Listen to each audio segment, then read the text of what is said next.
sitting on a plane one time, and on an airplane, if you don't give them your luggage, you carry it on with you and you take it off the plane. You don't have to go down to the baggage carousel or anything like that.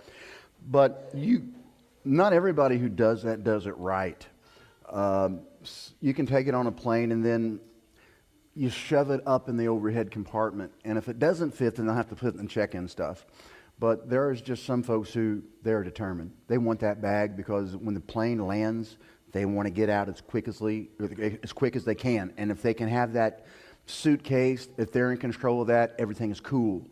Well, this old boy, of course, airports are the most calming places in the world. This guy's on the plane. He's trying to shove this thing up in the overhead compartment like an adult version of Tetris, if you will. And the line of people behind him to go to the back of the plane they're getting aggravated. They're getting ticked off. And I'm in my seat, man. I'm ready. I'm watching this thing. I bought the ticket. I'm wanting to see the ride, okay? So this guy, he's determined. And the stewardess comes up to him and says, "Sir, can I help you?" Totally has her on 10 milligrams of ignore, okay? Not listening to a word she says. And after about 30 or 45 seconds, which seems like 3 hours, the stewardess looks at him and says, "Sir, I'll take care of this, but you have to let go first." And he finally did. And somehow, some way, the bag disappeared and everybody was happy again. But as I saw all that go down, it was something that stuck back in my mind. It says the dude literally had to let go, had to lose control of what he wanted to be control over in order for everything else to go. He simply had to trust the stewardess with that luggage. Now, tonight we're not talking about luggage, but I know that there are things in my life that I want to hold on to because I want to control them, because I want to make sure I have a handle on them. And maybe you're the same way. Maybe it's your plans. Maybe it's a past pain. Maybe it's your image. Maybe it's your reputation. Maybe it's a hurt. Maybe it's control.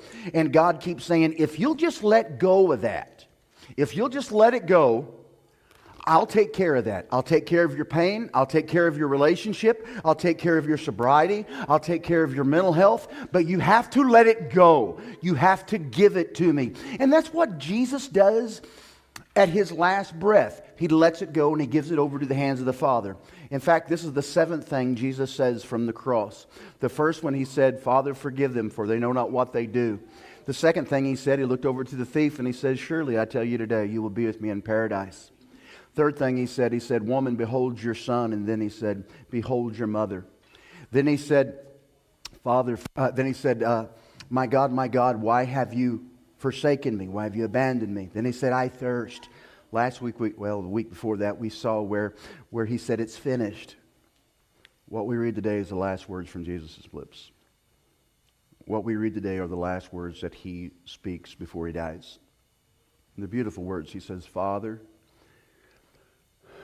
into your hand I commit my spirit. I surrender my spirit." And then he died.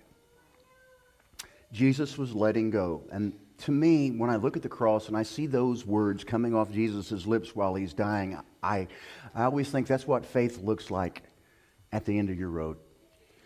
Lord, it's over, and into your hands I commit my spirit. And Easter tells us something powerful. Easter tells us that whatever we place in the Father's hands, whatever we place in the Father's hands, he will make better. He'll either resurrect it or he'll glorify it, but whatever we place in the Father's hands is good to go. We see Jesus surrendering on the cross. Now, surrender is an act of trust. It's not an act of defeat in this case. When I think surrender, I think of MMA or I think of UFC. When I think of somebody tapping out, somebody surrendering. But that's not what this surrender looks like. That is not this. The word surrender here or commit, it means I entrust you, or I deposit because I know you're going to keep it, or I'm going to give it to you because this is a place of safekeeping. I hand it over to you because I know it's going to be okay in your hands. When Jesus said, "Father, into your hands I commit my spirit," he's saying to God, I trust you. This is a chosen surrender. I'm not being overpowered. Jesus is not being outmatched. He's not being overplayed. He's not being outperformed. He's choosing to release to God. He's choosing to entrust to God. He's choosing to place himself in the hands of the Father for safekeeping. In fact, John tells us in his passage, he says, Jesus said, "No one's taking my life. I lay it down." That's faith. That is faith. The cross is not a loss of control, it's a placement of trust. Now, from the outside, it looks like the cross was defeat. From the outside, it looks like loss. But when we can see the cross from heaven's perspective, the Father sees submission. The Father sees obedience. The Father sees the Son trusting 100%. You see, church, our King is the king of a backwards kingdom. If you want to be forgiven, then you forgive. If you want to live, then you die to self. If you want to be the greatest, then you're the weakest. The cross looked like defeat, but in our Lord's backwards kingdom, that defeat was victory. The grave looked like the end of the road, but what it was a billboard that said, "Welcome to the show." When the Lord gave up and surrendered His Spirit to the Father, He was saying, "Lord, I believe that you will hold this tighter than anybody else." Everything in you says, when something in our life that we don't want to let go of because we want to control it, everything in our life says, hold on to it. Don't let it go. You've had it for all these years. Don't let go of your pain. Don't let go of your hurt. Don't let go of your guilt. Don't let go of your heartache. Don't let go of your anger. Don't let go of your disappointment. And God's saying, if you'll just open up your hand and give it to me, I'll take care of it. But I want control. What would I do without this? Who would I be mad at then? And God said, "Give it to me." And in that moment of letting go, it feels like you're giving up, but you realize God wasn't trying to take it from me. He was asking me to trust Him with it. Trust me with your pain. Trust me with your marriage. We associate surrender with weakness because the world teaches that control is good. Power is good. But in God's kingdom, you really get control when you let God have the wheel. You really experience the joy of life when you understand the strength of the one who's holding you. But Jesus shows us how strength is not just holding tight onto our life, it's giving it over to God. Putting your family in His hand, putting your career in His hand, putting your pain and your addiction in His hands.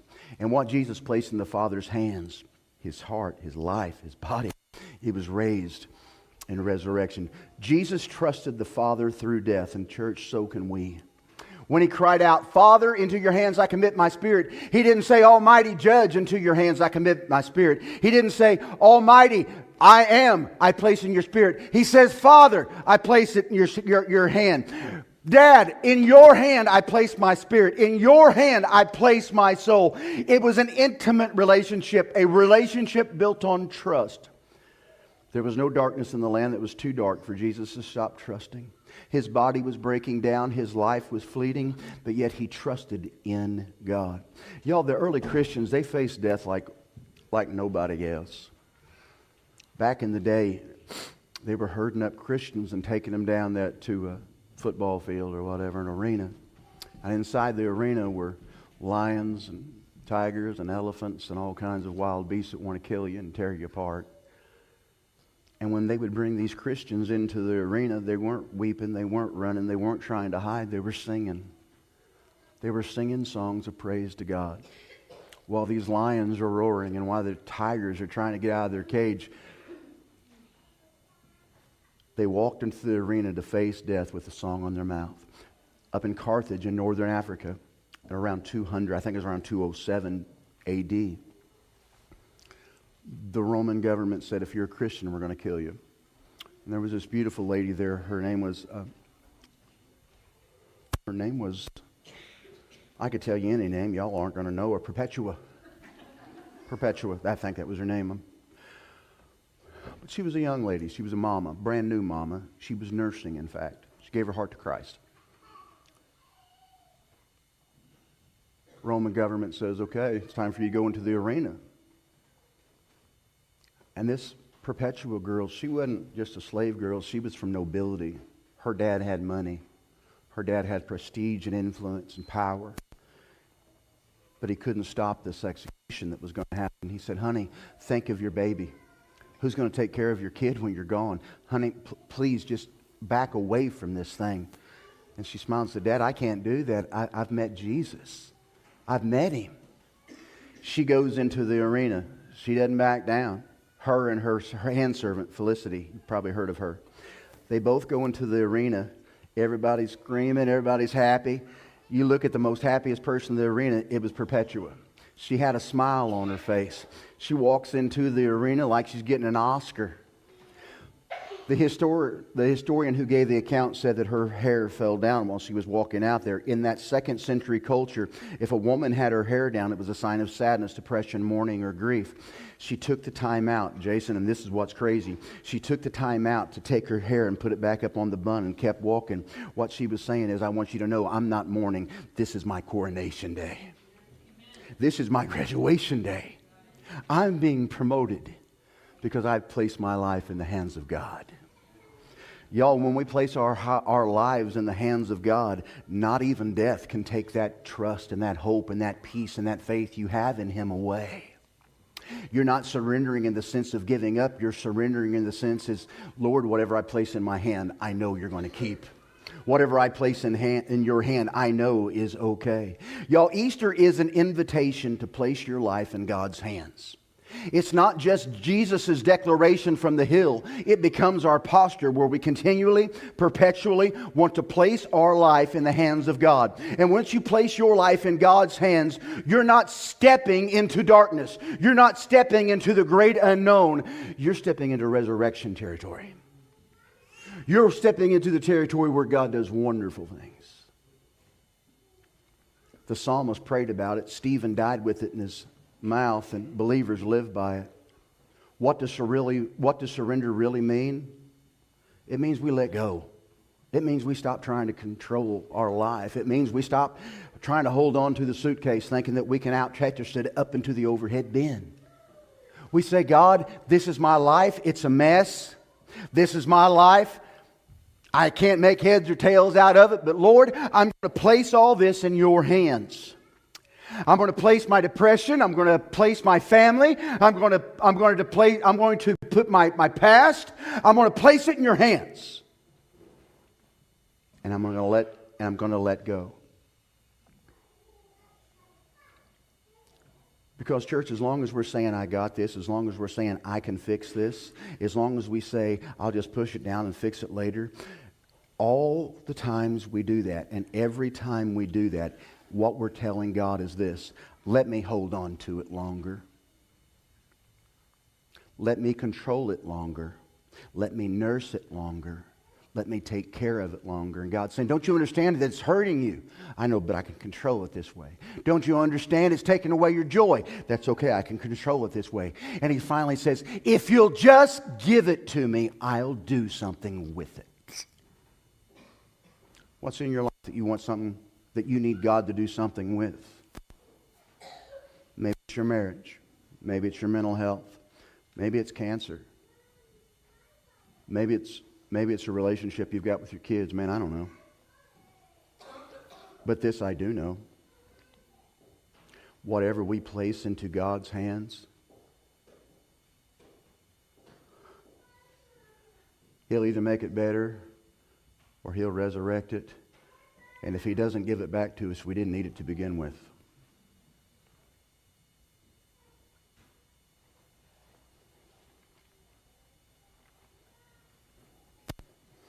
I'm going to close with one story.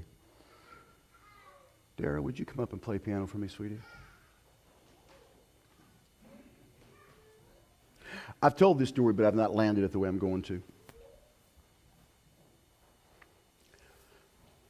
Man's up in Niagara Falls. Daggum line stretched all the way across it. The Walinda brother goes out there with a stick and he walks across it. And everybody, people on the Canadian side and people on the American side, they are in awe. He comes from Canada and walks over to the U.S. on that road. Everybody's, man, they are amazed. They are in awe to see this guy walk across this thing. They get to the other side and it was almost like a Russell Crowe moment. Are you not entertained? You know, and everybody's just, oh, that's great. And he says, you think I can walk back? He says, yeah. You think I can do that? About that time, the wind comes in, a few more knots. It's blowing a little bit harder. Yeah, you can do it, Mr. Willinda. Do you really believe it? Yeah. He says, get on my back. We'll go. Not one person comes out of the crowd.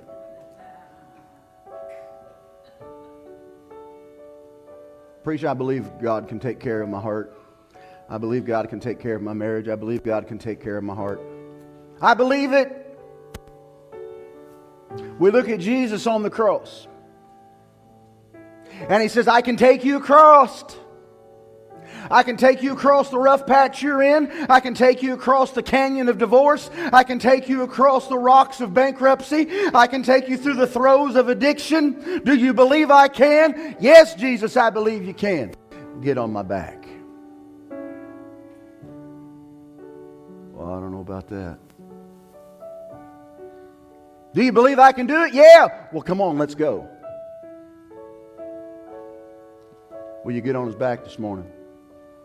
Will you let him do the heavy lifting for you? Will you let him bring you healing? Will you let him bring you your resurrection, maybe in your marriage, your relationship, your health? Maybe today you need to meet Jesus today for the first time, because if you would die today, you know you'd bust hell wide open. Because you've never come to the altar. You've never come to Jesus. You've never been washed in the blood. You need to surrender. You need to let go. If I could have every head bowed and every eye closed.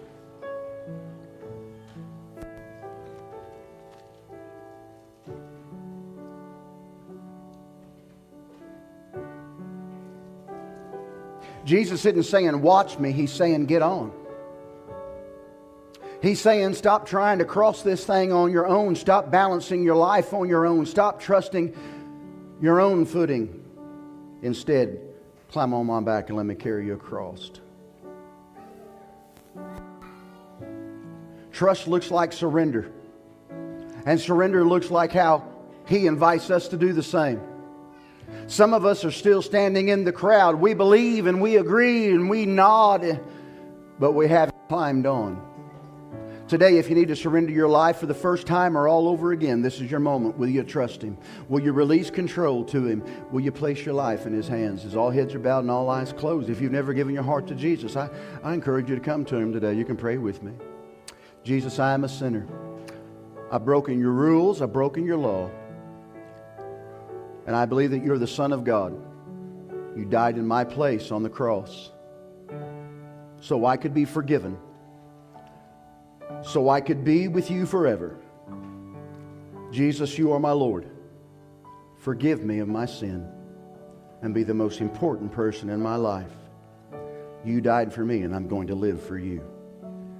As every head is bowed and every eye closed, welcome to the family. If you said that prayer today for the first time, maybe you said that prayer today for the first time in a long time, welcome home.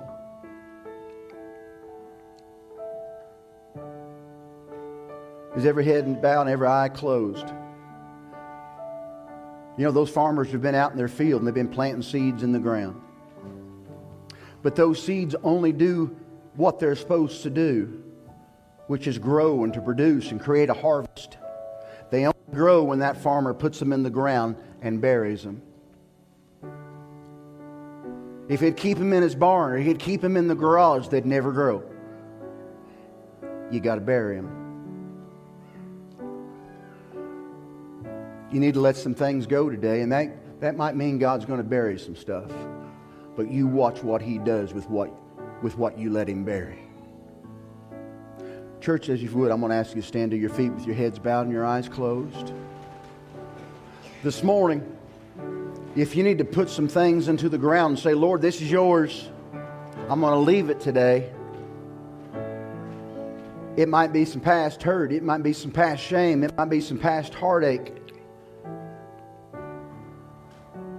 He can't do nothing with it until you give it to Him. He won't do nothing with it until you give it to Him. Will you give it to Him? As Derek continues to play very, very beautifully this morning. This invitation is yours. Do you need to take care of some business with God right now? Say, Lord, I'm just going to place it in your hands. I'm going to place it in your hands because your hands are bigger than mine. They're better than mine. In my hands, I mess it up. In my hands, I make mistakes. In my hands, I drop it. So I'm just going to place it in your hands. What about you? Come on now. Come on. Come on. Come on. Come on. Come on. Come on now.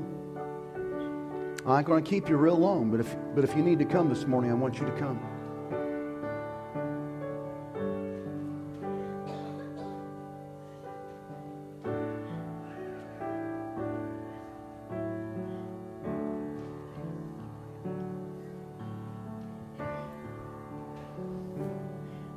Bless the Lord. Invitation's still open. Invitation's still on.